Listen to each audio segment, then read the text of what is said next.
Ever felt like that you have a particular skill and want to take it forward in life? Ever wanted to start something of your own but don't know where to begin from? Well, PSI Global Community has invited one such guest who is going to give you baby steps on how to start a business. Our today's guest, Rajiv Narang Sir, is one such personality who has helped many people build their brands and go further in life. He's a TEDx speaker and has more than 30 years of experience in the field of sales and marketing. He's a trainer in sales, marketing, and communication domains, and also an author of books like Get Up, Arise, Boost Your Sales Success, and a workbook on sales training. He's an initiator of many welfare projects and has also positioned himself as a possibility of creativity and contribution. The best quality of our today's guest is he's always smiling. So without wasting much time, let's see what is it that Rajiv sir has to share with us. Hello everyone, welcome to our new interview series, Talk It In, and let's meet our guest of the day, Rajiv Narang sir. Hi sir, how are you? It's a pleasure to have you here with us. Thank you, Shruti. Thank you so much. It's my pleasure too. And congratulations for your new show, Talkative. Thank you, sir. I'm so excited and I'm so happy to see you growing like this. Thank you, sir. So now we know the topic for the interview. I'll just jump to the first question without taking much time. So sir, the question is, if an individual has the skill set and wants to start something of his own or her own, but don't know where to begin from, then how to start? शुरुआत कैसे करें? शुरुआत एक example से करते हैं. Sure. Right, मैं आपको एक स्टोरी बताता हूँ. There is one lady called by name of Mrs Harbhajan Kaur. She stays in Chandigarh and she makes brilliant sweets. बेसन की बर्फी उनकी स्पेशलिटी है. और ये बात मैं क्यों बता रहा हूँ आपके इस क्वेश्चन से रिलेटेड, क्योंकि उन्होंने अपनी बेसन की बर्फी बनाने का जो बिजनेस है वो 94 इयर्स की एज में शुरू किया है.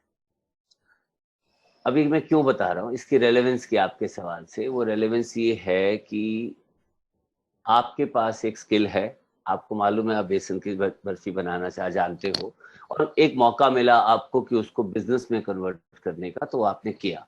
करेक्ट. तो इसमें सबसे इंपॉर्टेंट बात क्या थी कि वो स्किल उनके अंदर था. यानी जब हम भी जिसके पास भी ये स्किल, जिसको भी अपना काम शुरू करना है, ये जानते हुए मानते हुए कि उसके पास ये स्किल है, उसको ये पहले चेक कर लेना पड़ेगा कि वो स्किल उसमें सचमुच में है. यानी उसको अपने पुराने एक्सपीरियंसेस में उस स्किल के लिए बहुत एक्कोलेड्स मिले हैं, एक्नॉलेजमेंट मिला है, वो पहचाने जाते हैं उस स्किल की वजह से. दूसरा उनको देखना पड़ेगा कि 94 इयर्स के होने के बाद क्या वो खुद भी ये काम कर सकेंगे. विच मीन्स मैं सिर्फ मिसेस कौर की बात नहीं कर रहा हूँ, मैं उस व्यक्ति की बात भी कर रहा हूँ जिसके बारे में भी आप पूछ रहे हो कि अगर किसी के पास वो स्किल सेट है तो वो क्या करे.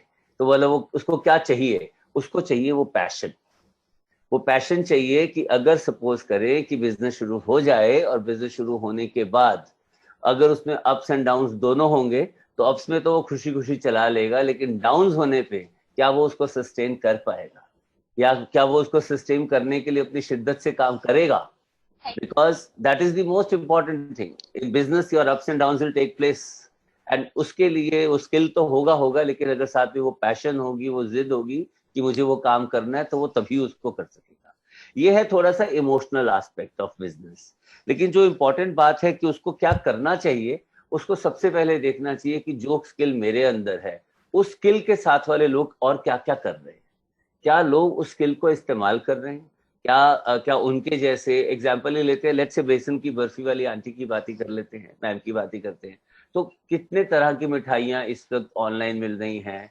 क्या वो मिठाई की दुकान खोलना चाहते हैं? क्या ये वो सिर्फ अपने घर से बना के सिर्फ उतना ही बना के बेचना चाहते हैं जितना उनकी कैपेसिटी है, या वो उसको आगे कुछ और सोचते हैं कि उसका कुछ बड़ा हो सकता है. राइट. लेकिन एक बड़ी इंपॉर्टेंट बात है जो मैं एक डिफरेंशिएटर देना चाहता हूँ, बहुत important differentiator. And I think जितने लोगों के मन में भी अपने स्किल रिलेटेड सपने आते हैं कि वो इसको कुछ मोनेटाइज कर सकते हैं या नहीं कर सकते, उनको डिफरेंशिएट करना पड़ेगा दो चीजों में। एक होता है सोलो, जैसे एंटरप्रेन्योर होता है वैसे ही है सोलोप्रेन्योर। सोलोप्रेन्योर मतलब वही व्यक्ति जो एक इंडिविजुअली अपने स्किल के बेसिस पे कुछ काम करेगा, वो हो गया सोलोप्रेन्योर। वो स्टार्टअप नहीं हुआ। स्टार्टअप तब होता है जब वो उसको स्केलेबल कर सकता है। स्टार्टअप तब होता है जब वो उसको एक बिजनेस मॉडल में कन्वर्ट कर सकता है, जिसमें वो सिर्फ अपना फायदा नहीं और लोगों का भी फायदा सोच सके, और साथ साथ जो उनके साथ उनकी टीम भी जुड़ सके और लोग उस आइडिया को लेकर के आगे चलते रहे। ये उसका एक बहुत बड़ा इंपॉर्टेंट पार्ट है।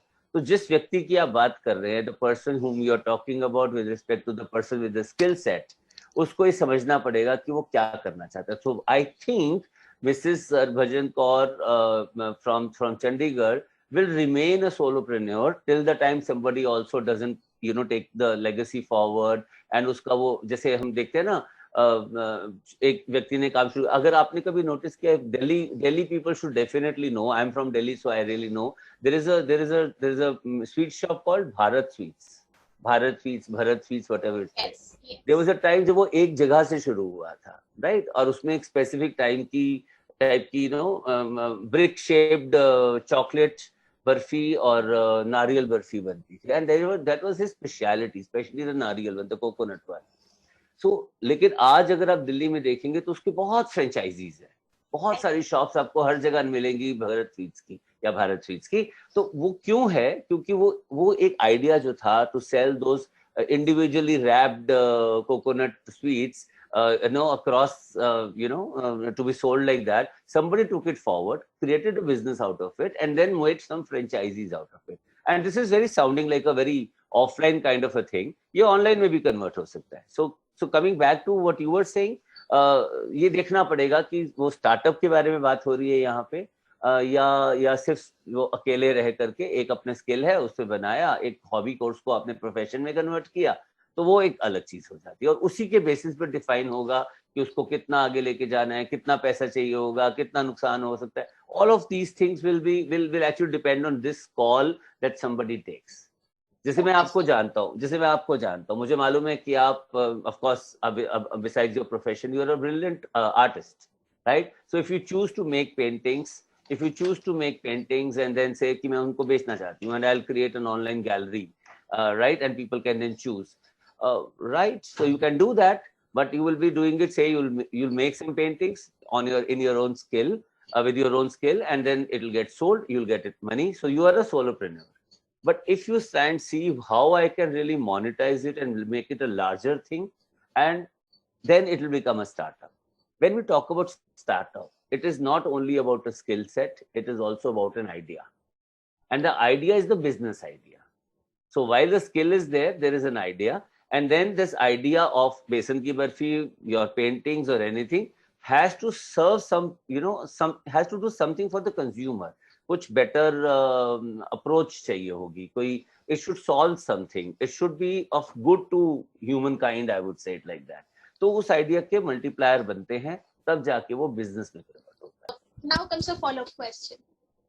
How to find the right consumers of your product or the services that you're offering? So उसका एक precursor लेते हैं पहले. See, when I was talking about that you have to check whether your idea or your skill set is actually going to be, make a good business idea. What has to happen is that I told that we have to search for what else is happening in the market. कि लोग आपके जैसे और कितने लोग हैं जो market में क्या कर रहे हैं। तो अगर आई एम श्योर आपके जैसे आर्टिस्ट सोशल मीडिया पे बहुत सारे हैं, वो कुछ ना कुछ तो कर ही रहे होंगे। मेरे जैसे बिजनेस कंसल्टेंट्स मार्केट पे बहुत सारे हैं, वो कुछ ना कुछ तो कर रहे होंगे। तो अगर आपके पास कोई आइडिया आता है तो उस आइडिया को आप पहले मार्केट में चेक करते हैं।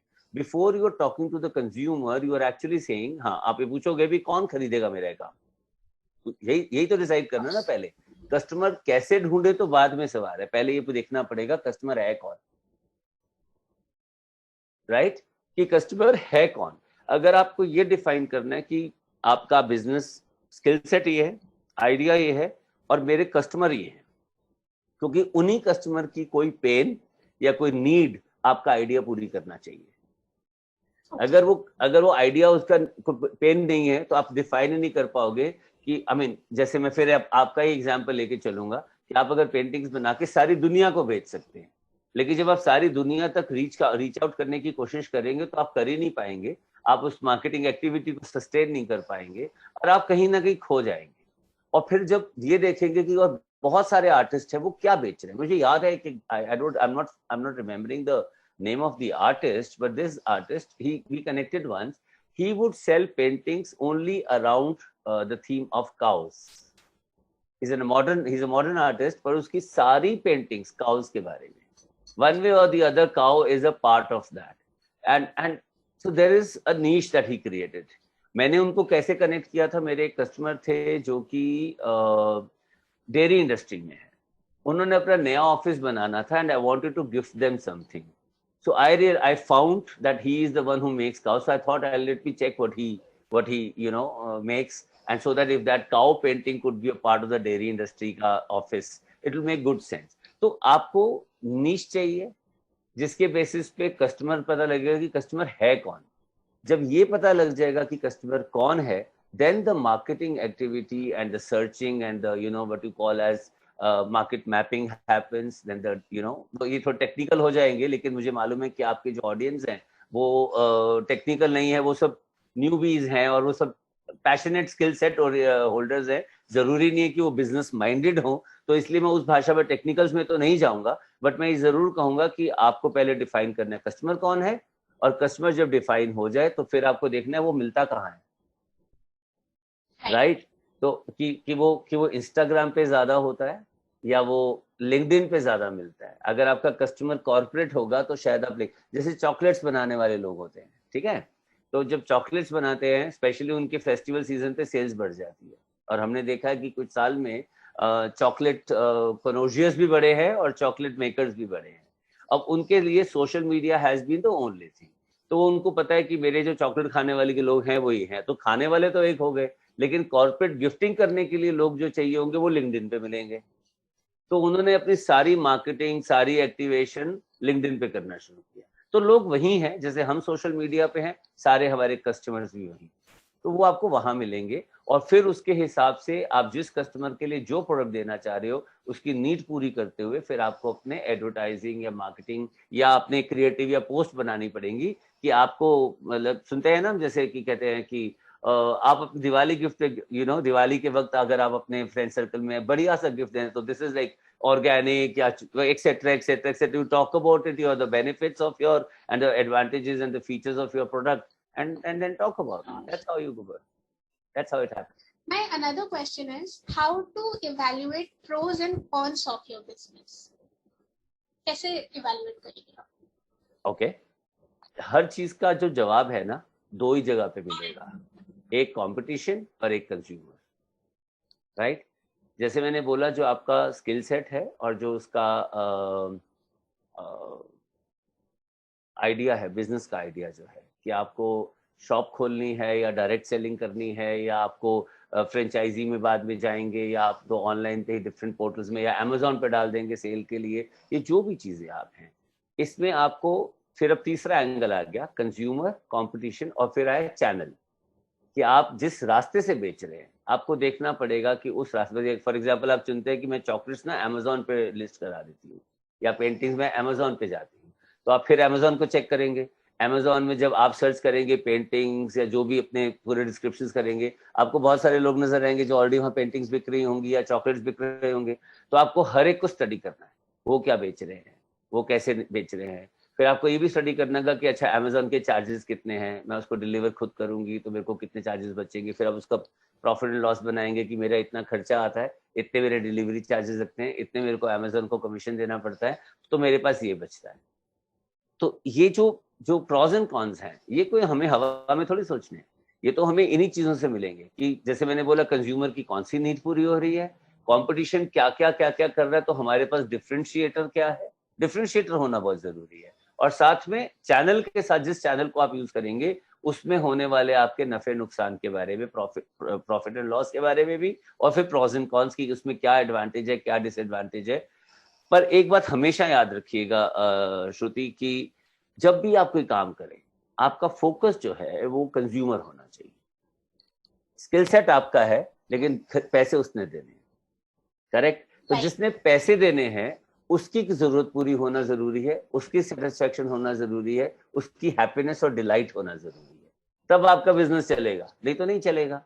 और तीसरी चीज जो होती है कि क्या आप अपने काम को, अपने स्किल को कंसिस्टेंटली कर सकते हैं, या पता लगे कि आज हो रहा है फिर पता नहीं आपको टाइम नहीं मिला, 6 महीने बाद करेंगे, वो बिजनेस आइडिया नहीं है, वो आपकी हॉबी है, वो हॉबी है आपकी, आप वो उसको कर रहे हैं। तो ये जो एलिमेंट है प्रॉस एंड कॉन्स का, आपको देखना है। और एक बात और बोलता हूँ, आपको ना लर्निंग लेनी है आपके कंपटीशन से, जिन्होंने सक्सेस स्टोरी खरीद की है, लेकिन उससे भी बड़ी लर्निंग आपको मिलेगी उन लोगों से जो सक्सेसफुल नहीं हुए हैं, क्योंकि आप ये रियलाइज कर सकेंगे कि इन्होंने क्या गलती की होगी, राइट? तो फेलियर से और जो मिस्टेक्स होती है, जो अपनी मिस्टेक करना जरूरी नहीं होता हर बार कि मेरे हिस्से की मिस्टेक मैं करूंगी, उनके गलतियों से भी आप सीख सकते हैं कि अब मुझे क्या नहीं करना है ताकि मेरा नुकसान नहीं हो या मेरा सब चलता रहे।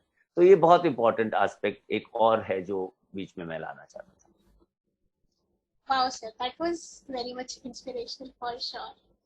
मेरा next question इससे related ही है. So the question is, even after having a foolproof plan, what could be the chances of failure? Like, what are the possible obstacles for a startup?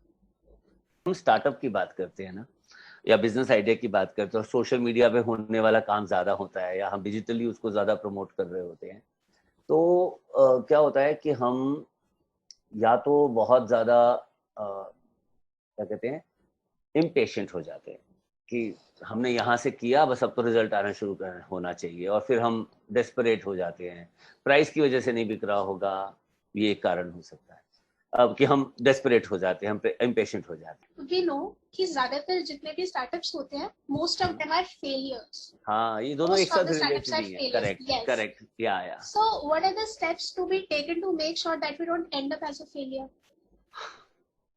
So Shruti, what happens is that ये क्यों होगा हिसाब से अगर देखें, जब हम ये जो आप बात बोल रहे हो ना कि most of the startups have been failures, इसका अगर आप डेटा पढ़ेंगे तो ये उन लोगों के बारे में नहीं हो रहा होता जो घर में अचार बना के बेचते हैं या घर से चॉकलेट्स बना के बेचते हैं, क्योंकि वो लोग ना ऑलरेडी उसको उतना ही करना चाहते हैं जितना वो करना चाहते हैं। ये जो डेटा है, ज्यादातर डेटा है आपका जो एक्चुअली टेक्नो बेस्ड ऑर्गेनाइजेशंस हैं, स्टार्टअप्स हैं, जिन्होंने अपने कुछ बिजनेस आइडियाज लाए, कुछ सॉफ्टवेयर को सर्विसेज को सॉफ्टवेयर की तरह बेचने की कोशिश की, या आईटी रिलेटेड या टेक्नोलॉजी रिलेटेड बहुत सारे सब्जेक्ट्स हैं, ये चीज उसमें।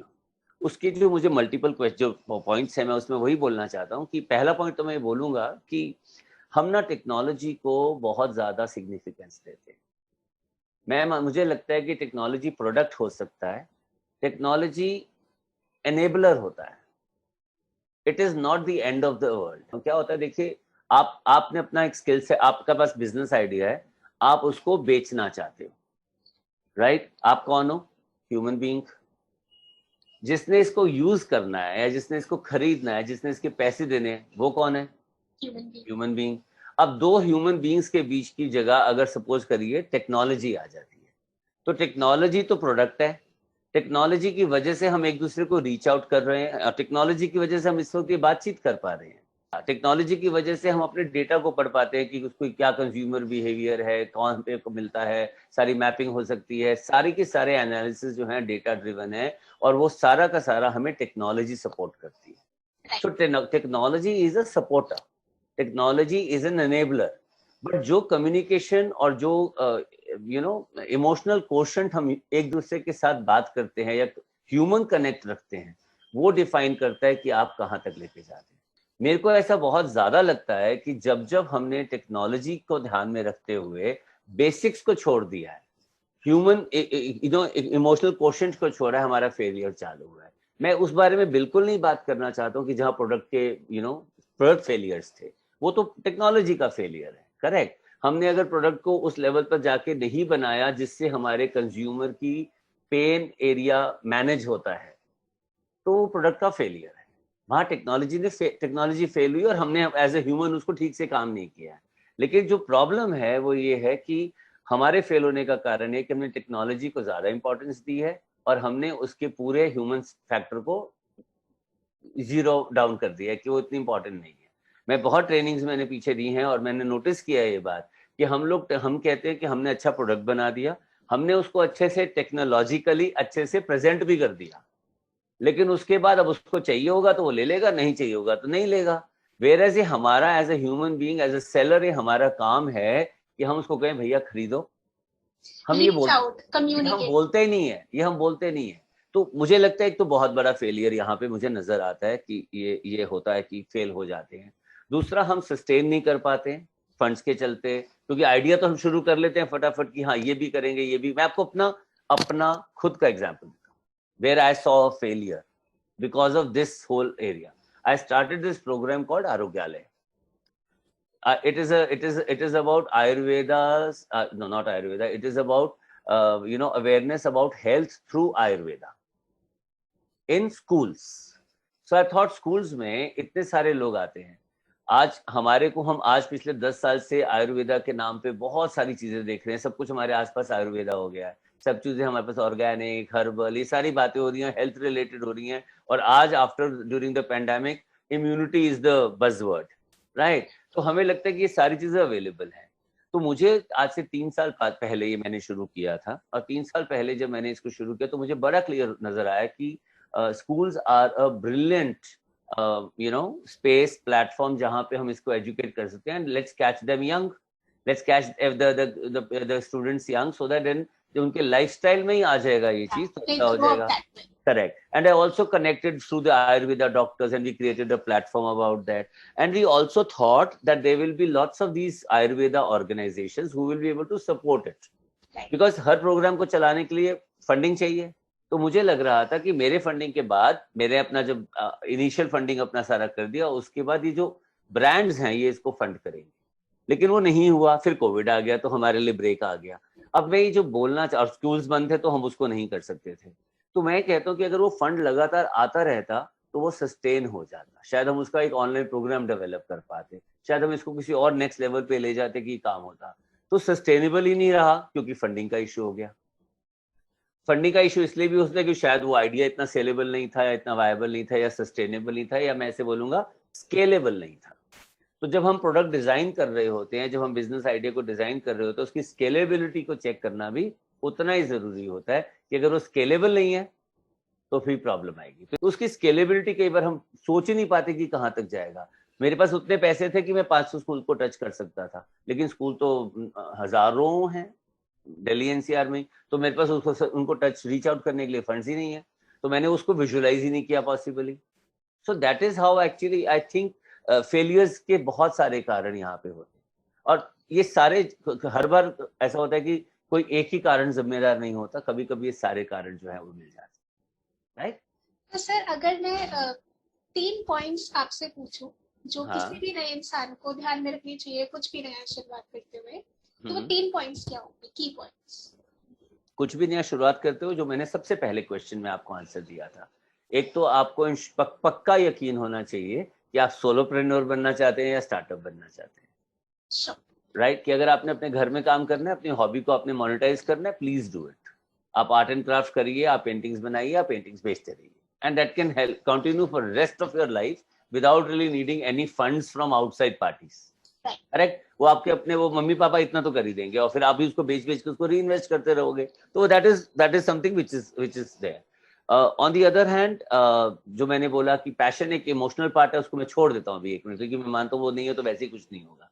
दूसरा, आपने अपनी बिजनेस प्लानिंग कैसे की है। It is very important to make a business plan, right? कि अगर आपने अपना एक डॉक्यूमेंट नहीं बनाया है कि मेरा आइडिया क्या है, मैं इस आइडिया के मेरे कंज्यूमर्स कौन है, उन कंज्यूमर्स का प्रोफाइल क्या है, वो मेरा प्रोडक्ट क्यों खरीदेंगे, ऐसे क्या चीज़ मैं डिफरेंट कर रहा हूँ या कर रही हूँ जो कि और लोग नहीं दे रहे हैं, या अगर और लोग दे रहे हैं तो भी मैं उनके साथ जाकर के कर सकते हूँ, शायद क्योंकि बहुत सारी बड़ी मार्केट है, सबको चाहिए, बर्फी सब खाते हैं, इसे सब चॉकलेट सब खाते हैं, तो that is how it works. तो आपको अपना बिजनेस प्लान, और फिर मुझे कौन सी जगह पे बेचना है, I mean from the channel, whether you want to do yourself or whether you want to do through third party portals like Amazon, Flipkart, e-commerce portals.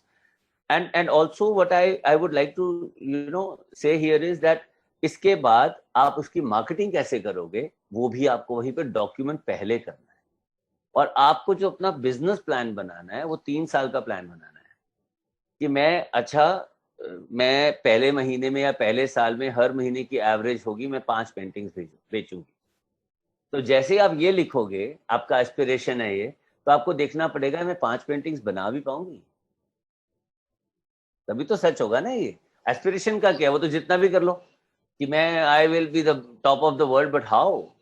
So what is important here is to define that कि अपनी capacity भी पता है और आगे जाने की भी करना है। और सबसे आखिरी पॉइंट कि आपको आपके अलावा और किसकी जरूरत लगेगी, किसकी जरूरत पड़ेगी, चाहे वो फंड्स के लिए, चाहे वो टीम बिल्डिंग के लिए। अगर आपको अपने बिजनेस को एनहांस करना है, चाहे मार्केटिंग के लिए या किसी के लिए, तो आपको कोई टीम चाहिए होगी, क्योंकि उसकी भी तो कॉस्ट निकलेगी ना। वो सब कॉस्ट लगेंगी तो आप बाद में खर्चा निकालोगे, whether you need an office or not, whether you will work from home or whatever is going to be. So that business plan document is very, very important. And last but not the least is to keep that alive for yourself once you are in the process, which means what? Which means finding out your why, which means that you have to define why do you want to do this business, right? विच मी अगर आपका Y clear हो जाता है ना श्रुति, तो आप समझ लीजिए कि आप अपने बाकी सारे सवालों का जवाब दे सकते हो। अगर आपको मालूम है कि आप इस वाई को इसलिए करना चाहते हो, तो मैंने नोटिस किया कि मेरी मतलब मैं जो पेंटिंग्स बनाती हूँ उनमें बहुत पॉजिटिविटी झलकती है, राइट? मैं पॉजिटिव पेंटिंग्स बनाती हूँ। अब आज की डेट में नेगेटिविटी का जमाने में पॉजिटिविटी बहुत जरूरी है।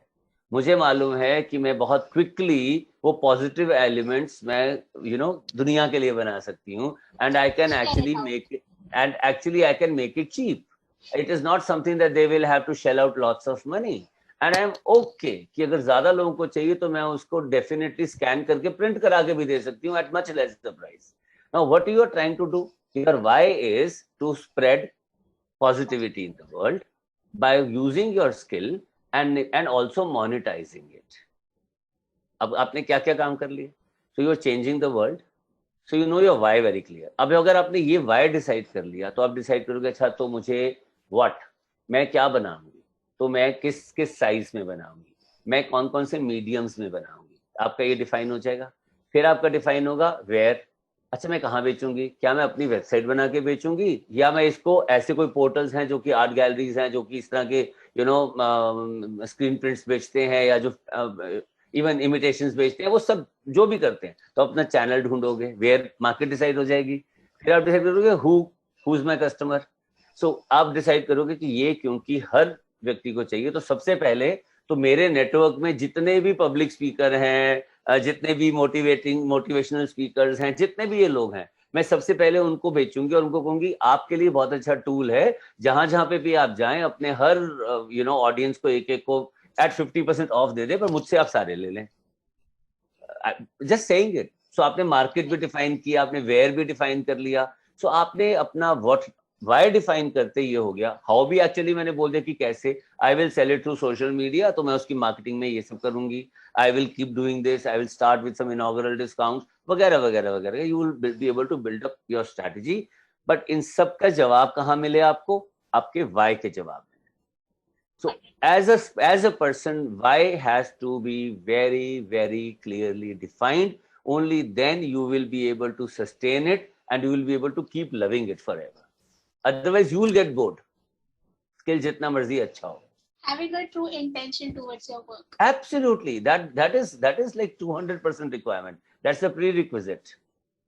उसके बिना गुजारा नहीं चलेगा. सर, तो इसके बाद डायरेक्टली जो क्वेश्चन आता है इससे ही रिलेटेड है। जब भी हम कुछ नया स्टार्ट करते हैं, anything new and different, like I am doing this interview series, we come across criticism. Oh yes. How to handle the criticism and still stay focused?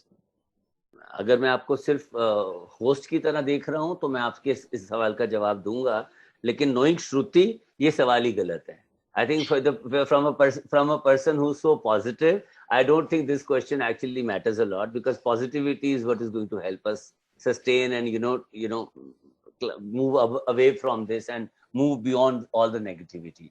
But yes, you're right. There will always be people who will who will pull you down, who will not believe in what what you are trying to do. उसमें फिर से वही सवाल पे लेके जाऊंगा, why? If you have your why clear, nothing else will matter. Believe me, nothing else will matter, because you are very clear कि आप actually you are going out there and doing something for the world. And you know, I'm a strong believer of this whole word of, there are two distinctions I've got, is that who you are is a possibility, right? So define that possibility for yourself, what you are trying to do, what are you trying to create, what are you trying to be. I'm not saying who you are, I'm saying what are you trying to be. Who are you? I mean, I'm sure you are a positive person. It's something which explains you. But is that you who you are? That is a trait of yours, right? तो जब हम कहते हैं, जब श्रुति एक कमरे में enter करे, या एक बड़ी सी पार्टी चल रही है, और एक वो जब श्रुति एंटर करे, तो लोगों को क्या लगना चाहिए, ये कौन आया? Is that a light of positivity? So possibly you are a possibility of positivity, that you spread positivity. या उनको लगना चाहिए कि oh wow, an artist has come, a person with ideas has come, a creative person has come, somebody who is now going to lit the whole room, that person has come. वो आप हो, right? और वो उस possibility से आप क्या create करते हो. मेरा सिर्फ एक ही पर्पस है ये बताने का, कि अगर आपने अपना why decide कर लिया कि आप ये क्यों कर रहे हो, सिर्फ पैसे बनाने हैं, तो बड़ी प्रॉब्लम है.